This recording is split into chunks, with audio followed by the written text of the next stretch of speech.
had a strong Indian upbringing, festivals, family prayers, the whole thing. My kids think they're British. And it took me 9 years to realize that I drifted so far from my own culture that there was nothing left to pass on. Before I tell you what went wrong, let me explain what we're actually talking about. A third culture kid, or TCK, is a child who's raised in a culture that's different from their parents' heritage. And here's what that looks like. First culture, that's your parents' heritage. For us, that's Indian. Second culture, that's the country where you're actually raising your kids. For us, that was the UK, and now it's Dubai.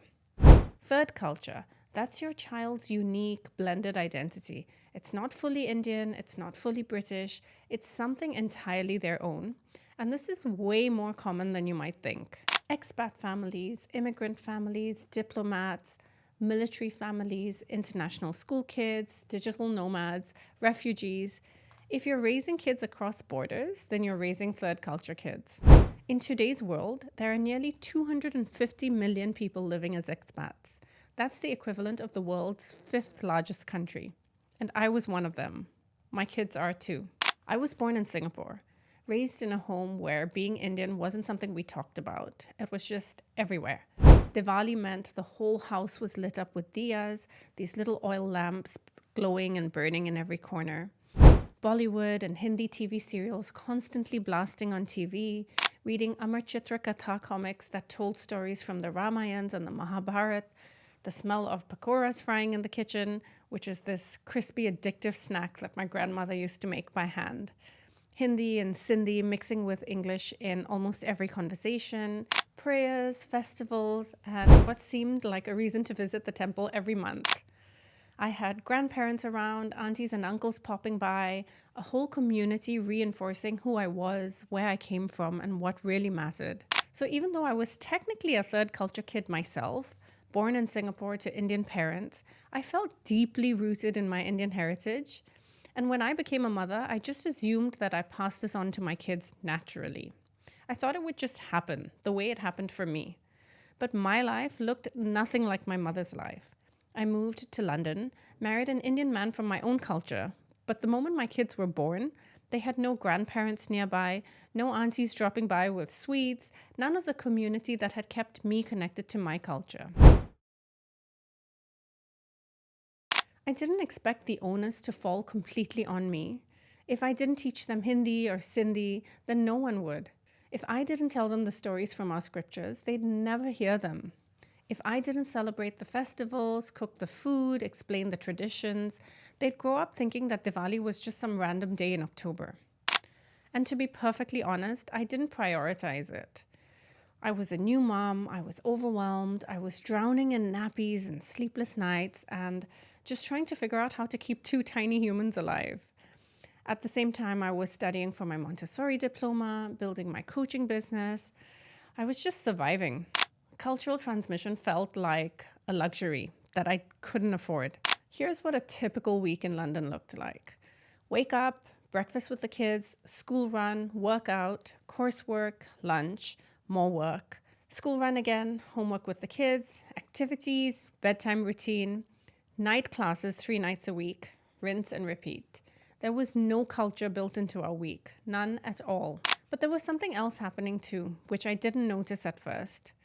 Living in London for 11 years, I started drifting from the Indian culture myself. I wasn't going to the temple, I wasn't reading our scriptures, I wasn't even cooking Indian food that often because the kids preferred pasta and chicken nuggets. I was so busy adapting to life in the UK, trying to fit in, trying to build a life there, that I ended up letting go of my own roots without even realizing it. And then one day my husband was watching the cricket. India was playing, and my eldest son, he was 5 years old at the time, was cheering for India along with his dad. And I said something like, "It's so great you're supporting India because we're Indian." And my son looked at me, dead serious, and said, "But I'm not Indian, I'm British. My passport says so." I laughed it off. I thought it was cute, 5-year-olds say the funniest things. But later that night, I couldn't stop thinking about it. He didn't think he was Indian. To him, he was the same as his British classmates, his Polish classmates, his Iranian classmates, his Asian classmates. He didn't see color, he didn't see culture, he just saw friends. And in some ways, that's beautiful, right? That innocence, that openness. But in other ways, it terrified me. And this is what happens to so many parents raising third culture kids. Without that ecosystem, without the grandparents, community, daily reinforcement, culture becomes your job, only yours. You are the sole keeper of your heritage. You're the only bridge between you, your kids, and thousands of years of tradition. And when you're trying to juggle everything else, when you yourself are in survival mode, when you're trying to adapt to a new country yourself, it quietly falls away. Now, let me explain why this happens, because understanding the mechanics of it helps. When children grow up in their parents' home country, cultural transmission happens through 3 channels: the family, the community, and the broader society. The parents teach the language and values at home. The extended family reinforces it. The community, neighbors, friends, religious institutions provide additional modeling. And the broader society, schools, media, public spaces, normalize it. But when you're raising third culture kids, 2 of those channels disappear: the community channel and the society channel. Suddenly, the family becomes the only channel. And if the parents themselves are drifting, which is incredibly common because they're adapting to a new culture too, then that channel weakens. And if the grandparents don't live in the same city or country, then that family channel weakens even further. It just becomes your small family unit. Culture doesn't transmit by osmosis. It's learned through repeated exposure, through modeling, through lived experience. And if you're not living it consistently, your kids won't either. But I was trying, I really was. Every single year we celebrated Diwali. I decorate the house with lights and marigolds. I dress the kids up in traditional Indian clothes, which they didn't even know the names of, by the way. I'd do the prayers, I'd light the diyas, I'd buy the sweets. I even started hosting a Diwali gathering where I'd invite my friends and their kids over, just so my kids could feel the magic, the community, the joy of Diwali the way I did growing up. I wanted them to see other families celebrating, to feel like this mattered, this was special. But once a year, it wasn't enough. The other 364 days, we lived like any other family. Pasta on Friday, dim sum on Sundays, Easter egg hunts, and my kids still didn't relate to being Indian, not even a little bit. And as I watched my kids grow up, I started seeing what so many third culture kids struggle with. The biggest one was identity. Where are you from? For most people, this is a simple question. You answer it without thinking. But for third culture kids, it's agony. My kids would say London because that's where they were born and where they lived. But when we'd visit Singapore, which is where I grew up, people would ask them where they're from and they'd say London, and everyone would look confused because they looked Indian and they had Indian names. And when they'd visit the UK, people would ask them where they're from and they'd say London, and people would say, no, but where are you really from? Because they didn't sound fully British. They had this slight international twang. So they learned to answer differently depending on who was asking, like chameleons constantly adjusting. So let me break down the major challenges that research has identified for third culture kids. First, identity confusion.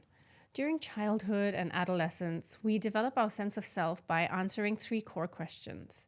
Who am I? Where do I belong? And what group am I a part of?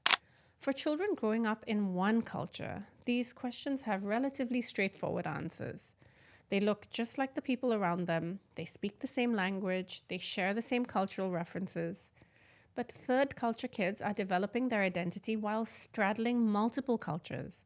They might look like they belong to one culture, sound like they belong to another, and actually feel most comfortable in a third culture made up of international kids. This creates what researchers call cultural ambiguity. They're not fully one thing or another. And while this can be a strength, it can also be deeply confusing, especially during the teenage years when identity formation is the most active. Then there is language loss. My kids would understand me when I spoke Hindi or Sindhi, our dialect, but they'd always answer back in English. And whenever I tried to speak to them in Hindi, my son would say, why are you talking to me in that language? That language, like it was foreign, like it wasn't his. And I watched their heritage language fade bit by bit until it was almost completely gone. Language loss is extremely common among third culture kids, and it happens for a clear reason. Children learn the language that's most useful to them in their daily environment. If they're going to school in English, playing with friends in English, consuming media in English, then English becomes their dominant language, even if it wasn't their first language. The heritage language becomes passive. They can understand it when they hear it, but they don't speak it fluently because they don't use it enough. And language isn't just about words. It's tied deeply to culture. When you lose the language, you lose access to the stories, the humor, the cultural concepts that don't translate, and often even a deep connection with the extended family who may not speak English. There's also this thing called being a hidden immigrant. My kids look sort of Indian. They have Indian names. So when we'd visit India, everyone assumed that they belonged, that they understood the culture, the customs, the unspoken rules, but they didn't. I remember one time I was on the phone with my mom and my sister, and my niece, who's almost the same age as my younger daughter, got on the call, and my mom asked her to recite a prayer. It's one of our traditional prayers. And my niece confidently and proudly recited the whole thing perfectly. Then my mom asked her to count to 10 in Sindhi, and she did, without hesitation. Then she started singing one of our cultural songs, and my kids, they just stared, stunned. They didn't understand a single word. They couldn't recite the prayer. They couldn't count in Sindhi. They didn't know the song. And I could see it on their faces, this confusion, this feeling of being left out of something that was supposed to be theirs. This is what we call the hidden immigrant experience. Unlike immigrants who visibly look different from the dominant culture, hidden immigrants look like they belong to the heritage culture. They have the physical features, the last name, sometimes the accent and mannerisms. So people make assumptions. They expect these kids to know the language, understand the customs, follow the unspoken cultural rules. But these kids haven't grown up immersed in that culture. They don't have the cultural fluency that comes from living there. The result is that they feel like imposters in their own heritage. They're constantly being found out. People discover they can't speak the language well, they don't know basic cultural references, they don't understand traditions. It's a unique kind of alienation. They don't fully belong to their passport culture, but they also don't fully belong to the culture that they grew up in. And then there is reverse culture shock. This is when third culture kids visit their parents' home country and feel more foreign than they do anywhere else.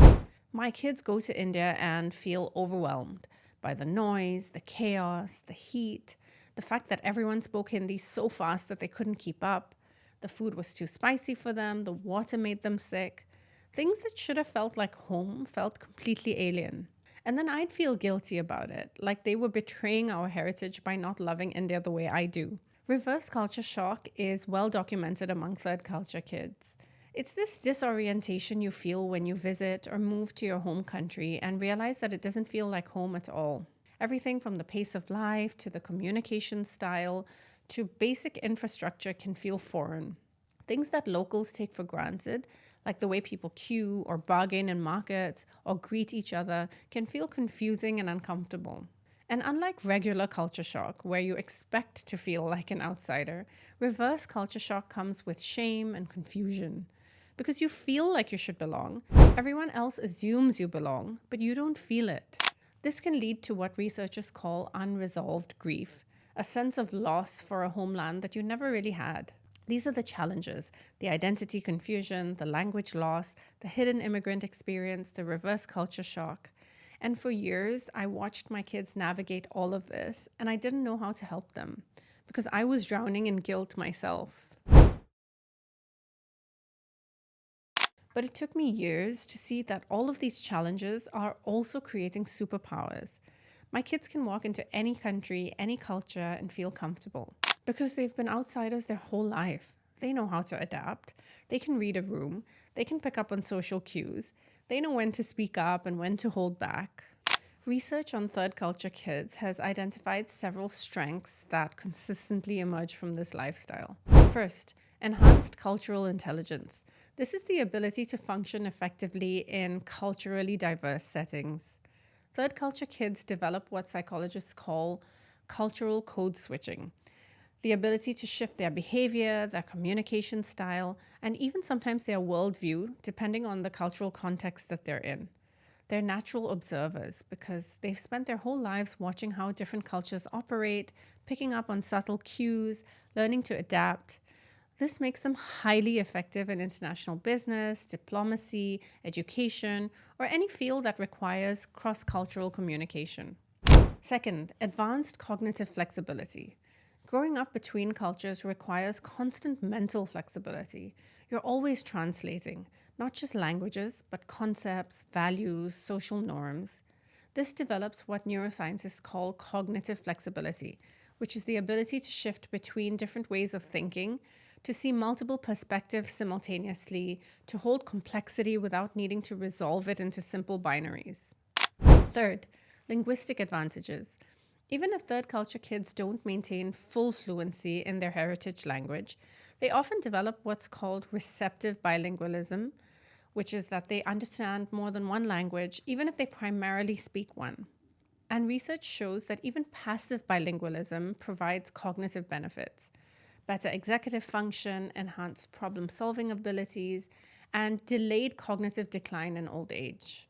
Many third culture kids also find it easier to learn new languages later in life because they've already internalized the concept that there are multiple ways to express the same idea. Fourth, a global perspective.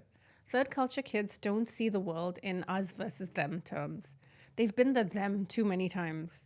They understand that culture is relative, that different doesn't mean wrong, that there are multiple valid ways to live, work, communicate, and be. And this makes them natural bridge builders. They're able to mediate between different cultural perspectives and somehow find common ground. Fifth, resilience and adaptability. Third culture kids have experienced change as a constant. They've learned to navigate new schools, new cities, new cultures, and this develops what psychologists call adaptive resilience, which is the ability to not just survive change, but to thrive in it, to see new situations not as threats, but as opportunities. All of these are not just nice, soft skills. These are survival skills in an increasingly globalized world. Companies are actively seeking people with these competencies.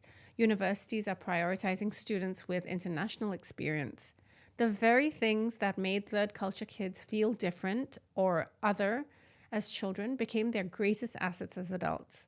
The problem was I was so focused on what my kids were losing that I couldn't see what they were gaining. Because when I'd see other kids, Indian kids who spoke Hindi fluently, who were confident in their culture, who knew the prayers and the traditions, all I felt was guilt. Other parents seemed to be doing it. Why couldn't I? I tried to teach my kids a single prayer, just one, and they'd roll their eyes. They'd be embarrassed to say the words. The language felt awkward in their mouth. They had no interest, none. Because to them, it wasn't their culture, it was mine. I had something beautiful to give them. Thousands of years of wisdom, tradition, belonging, and it was just slipping through my fingers. This guilt is one of the hardest parts of raising third culture kids.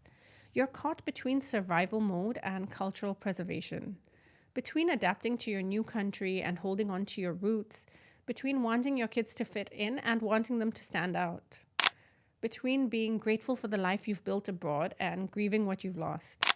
You're just stretched impossibly thin. Then we moved to Dubai, and suddenly we were surrounded by Indians again. People speaking Hindi everywhere, Indian restaurants on every corner, Bollywood music blasting from car windows, the smell of chai and samosas at the mall. My kids started learning Hindi as their mother tongue in school. They were in classes with other Indian kids. They were finally immersed in the culture. And I thought, okay, this is it. This will fix everything. Dubai will do what I couldn't. It'll make them Indian. And it helped, it did. My kids were being immersed in Indian culture more than they ever were in London. They started recognizing Hindi words. They made Indian friends. They attended Diwali celebrations at friends' houses. But the real shift didn't come from Dubai. It actually came from a book club.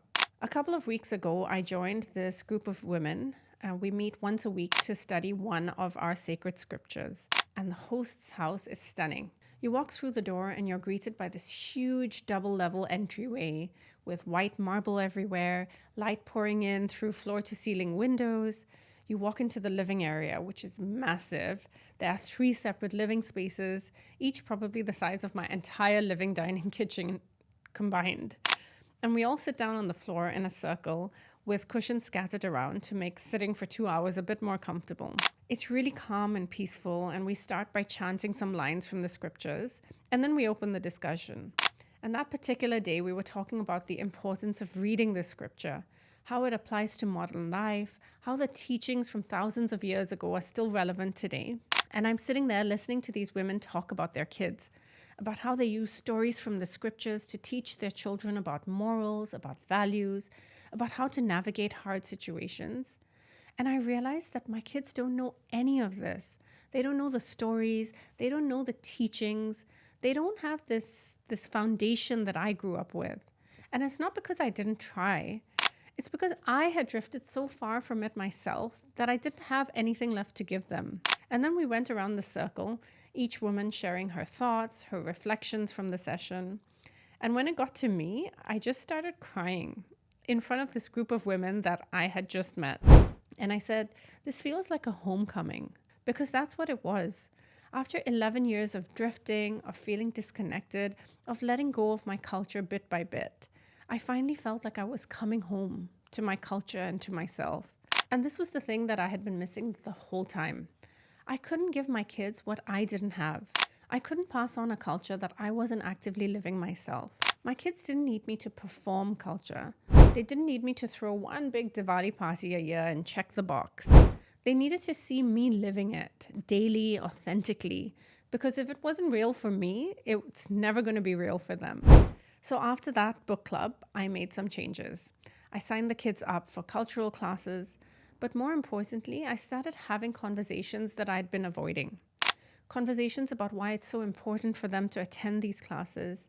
It's not because I'm forcing them to be Indian, but because this is a part of who they are. We had conversations about our scriptures, about how the stories might seem old and irrelevant, with chariots and kingdoms and ancient wars, but they're not. They're really about the same struggles that we face today. Jealousy, anger, doubt, fear, just in a different context.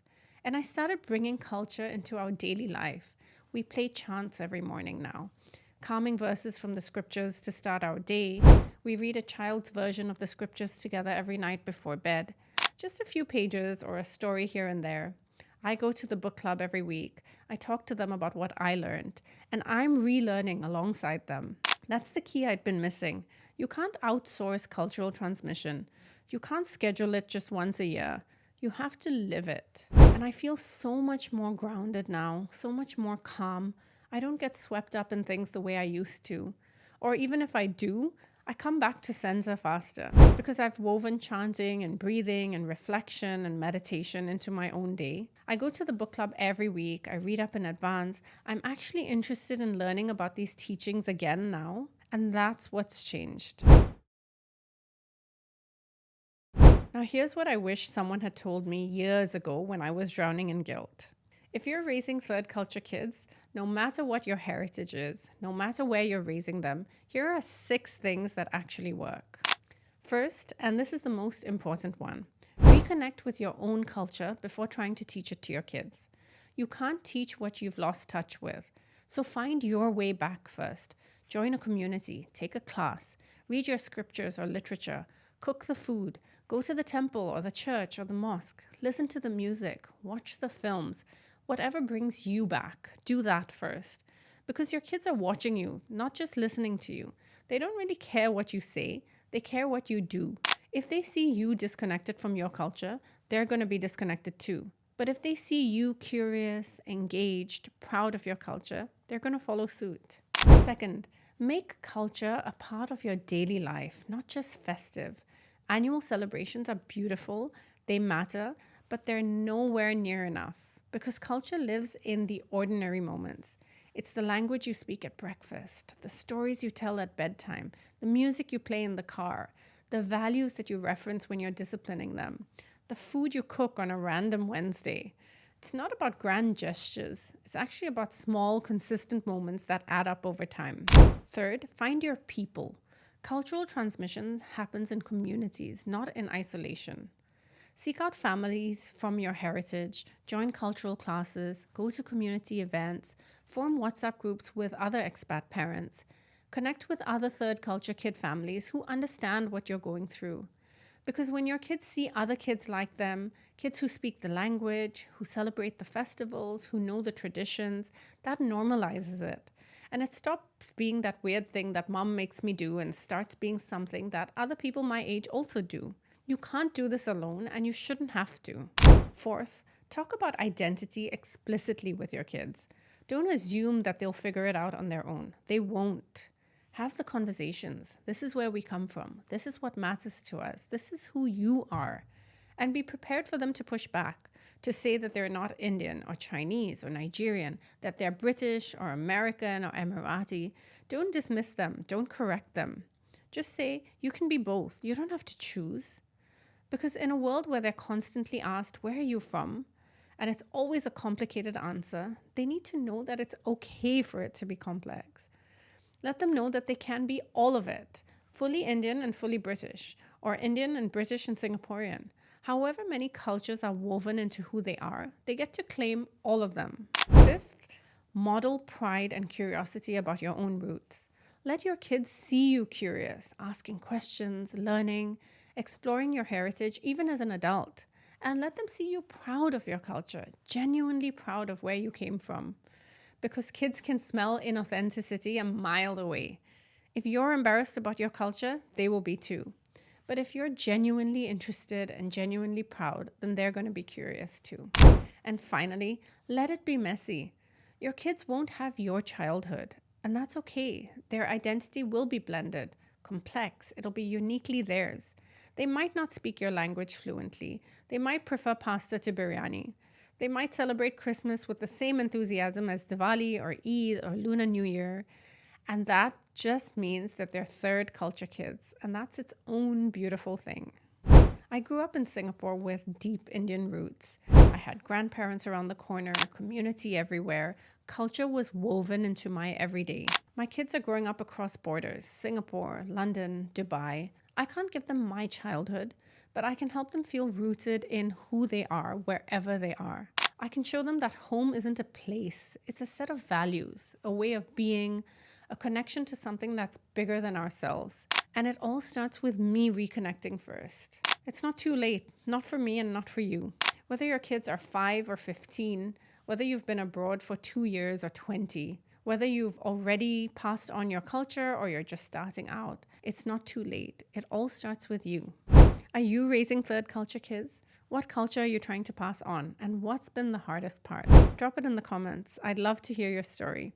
Because I guarantee you someone else in this community is going through the exact same thing.